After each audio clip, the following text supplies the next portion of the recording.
Hello there and welcome. My name is Cathy of Greven & Co. We work with individuals and businesses to develop financial strategies for life. We are financial strategists providing a holistic suite of services including tax advice, accounting, superannuation management, wealth planning and investment strategy. We are your partner in developing and managing a wealth creation action plan for life.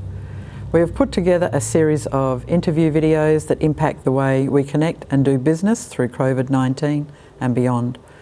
As now more than ever, it is a time when we need to support each other. These videos are intended to provide you with general and factual information only and should be read in conjunction with the disclaimer at the end of the video, as we have not taken into consideration your personal circumstances, needs and objectives while making this video.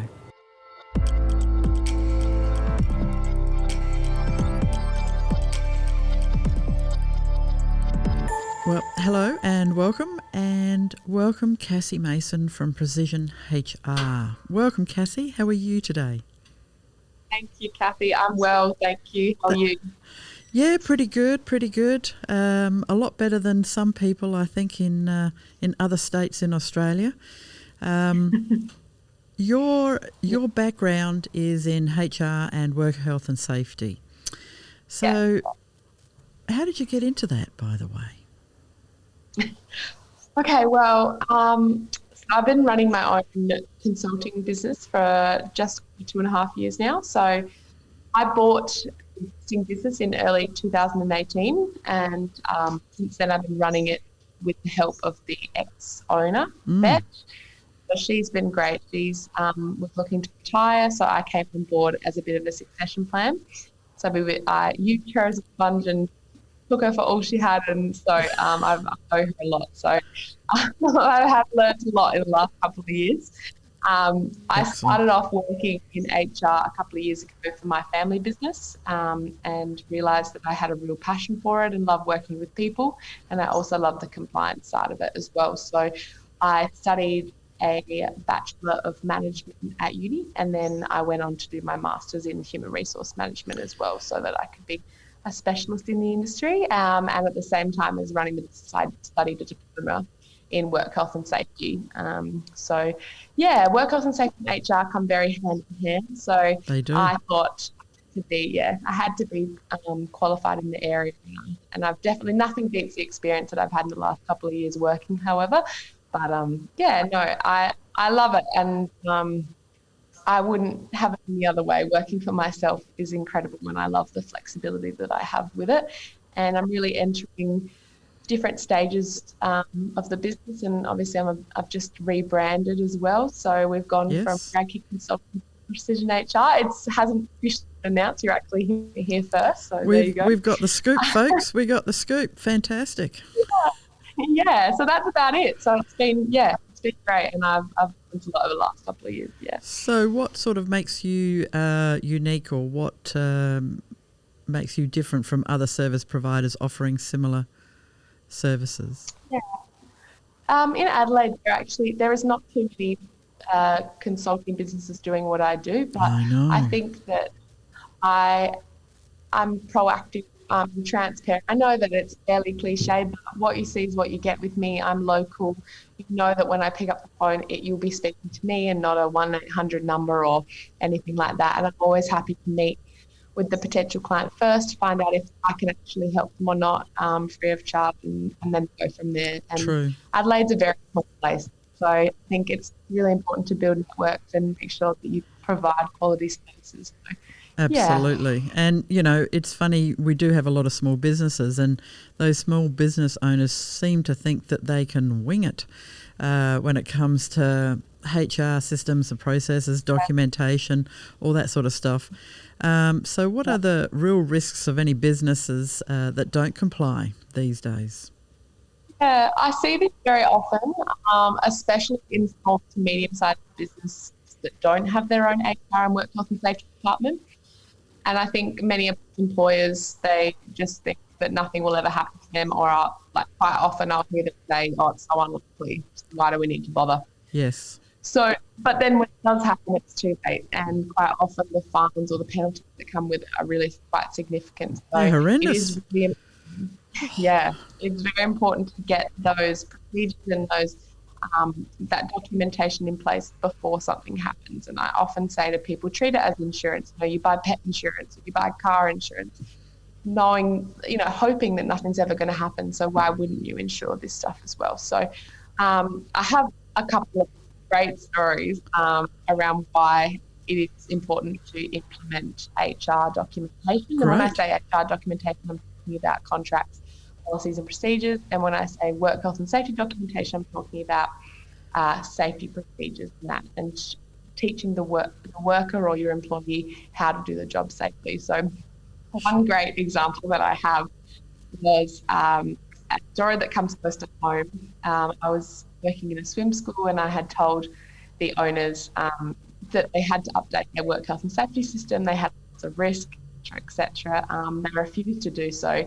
And one of our workers was out back refilling the chlorine tank, and the chlorine tank exploded.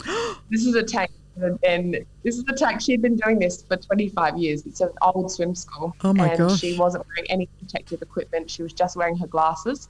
And thank God she was, because her glasses actually protected her eyes. Oh my gosh.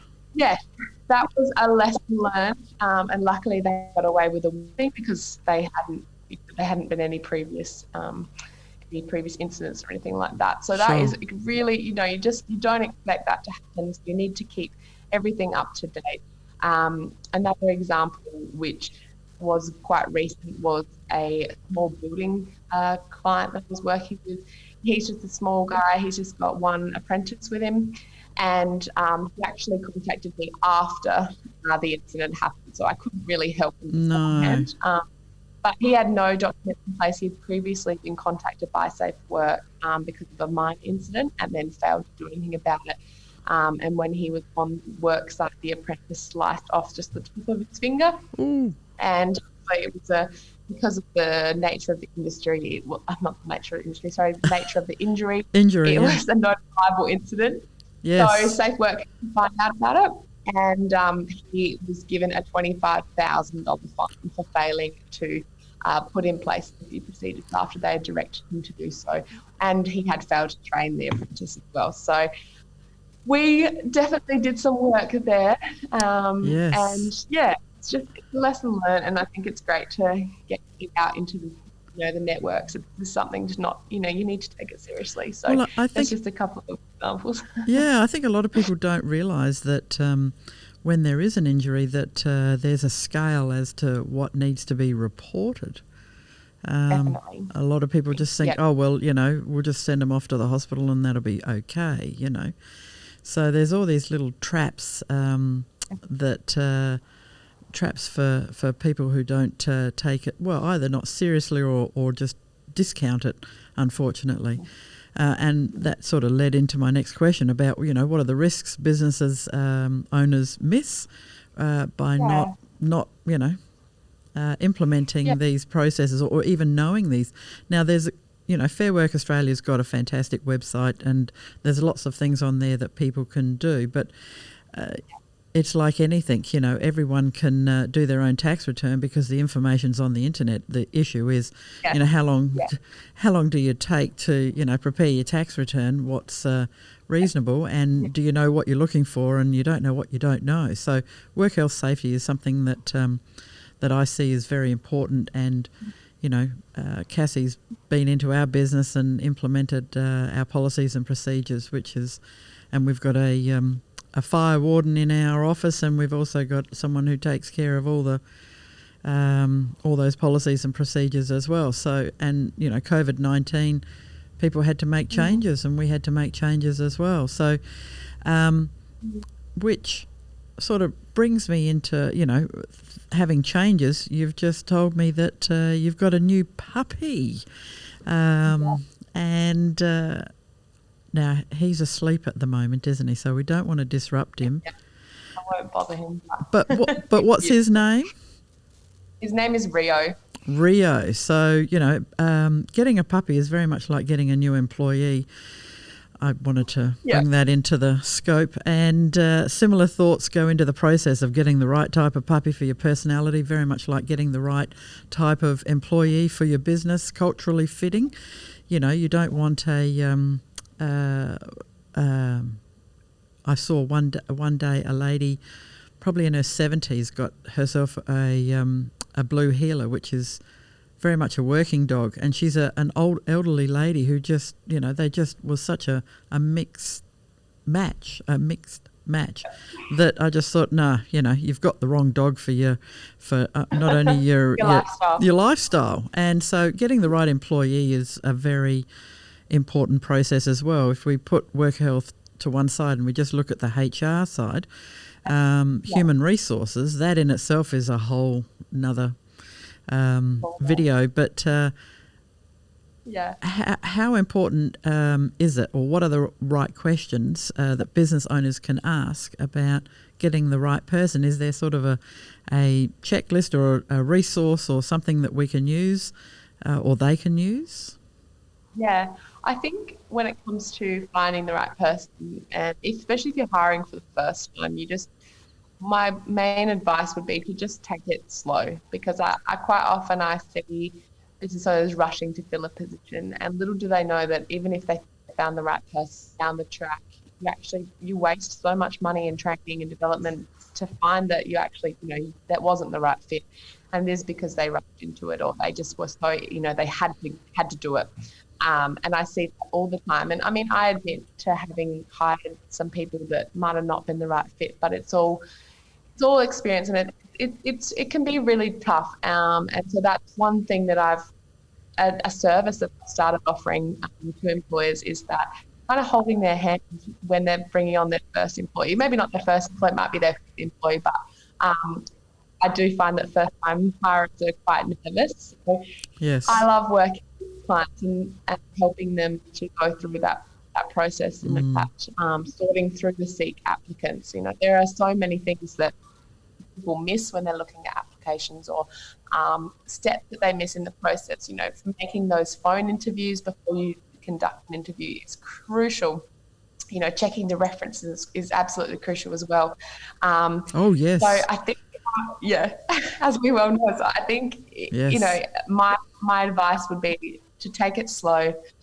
Make sure that candidate fits the company culture and ticks all of those boxes. Find out what their values are. Find out what they do in their spare time. You know, when it comes to online quizzes and stuff like that, I'm a huge believer in a personality indicator called Myers-Briggs. I'm not sure if you're familiar with it. Yep. But it's a personality profiling tool that helps, I guess, identify your main traits. I'm really familiar with it. My mum actually is a personality profiler. That's what she does as a business. So that's her right. and I work together. Yeah. I sent her in to do the other side of the HR. So I will obviously do the recruitment, and then she goes in and she does the profiling, and then that can help the employer work out whether that's the person they want to hire or not. So I would be happy to, you know, share that you online, or if, you know, anyone wants to find out more. But for example, you know, using the Myers-Briggs indicator, you know, I am what they call an ESTP. So you won't know much about it, but if you kind of look into it, you can figure out what type of role that I'm probably more suited for. And a role that involves detail, you know, so someone like a data entry person or really specific admin, that wouldn't be my best suited role. I like being the front man. I like being the centre of attention, sadly. So fair enough. Good to know. Thank you. So it's a really great tool to work out whether that's the right person for the job. So I definitely highly recommend that. So I hope that answers the question. It does. It's but it is so important, especially in small business, because it is a small team. So people really have to get that process right. And, you know, you're in business to sell your widgets or a service or a product. You're not necessarily in business to able to, you know, build that team, even though you might have a gut instinct as to the right kind of people. And, you know, I've been guilty of that. I've employed people that I've really liked because I've gotten on well with them and thought, they'll be a great fit. And then, of course, they come to do the job and they just can't cope with the type of work that needs to be done. But hey, gee, they're really a great kind of personality, and we have fun, and it's we get on like a house on fire. But they just can't do the job. It's like, that just doesn't work. And I think that a lot of people hire their friends or their family or brother's sister, or no, sorry, not brother's sister, some close relationship, for doing them a favour or something like that. And little do they know that probably the relationship will be ruined fairly soon. Well, I can actually put my hand on heart. All my 3 children have worked for me, and my eldest, when she came out of high school, she did 12 months as my reception admin person, and we just about killed each other after the first year. So we agreed we'll never work together again. Yet my sons are very different. So any rate. So finally, what processes should businesses put in place as a bare minimum to sort of protect themselves against COVID-19 impact situations? Yeah, I've had this question a lot recently, and what I sort of say to business owners, it varies based on the type of business that you are. So you might be a white collar or you might be a blue collar, but I think you need to assess your risk personally. If you have a lot of employees, it's different to only having a few. So what I would suggest at a bare minimum would be to have a plan for both your employees and both your clients or your customers. Set out a policy or send out a letter defining what exactly you're doing about the situation, what measures you're putting in place. And that helps not only the clients or the customers work out, they can see that you're doing your best to make sure that you're, complying with all the regulations, but also to your employees that you're trying to do the right thing by them and trying to keep them safe in the workplace.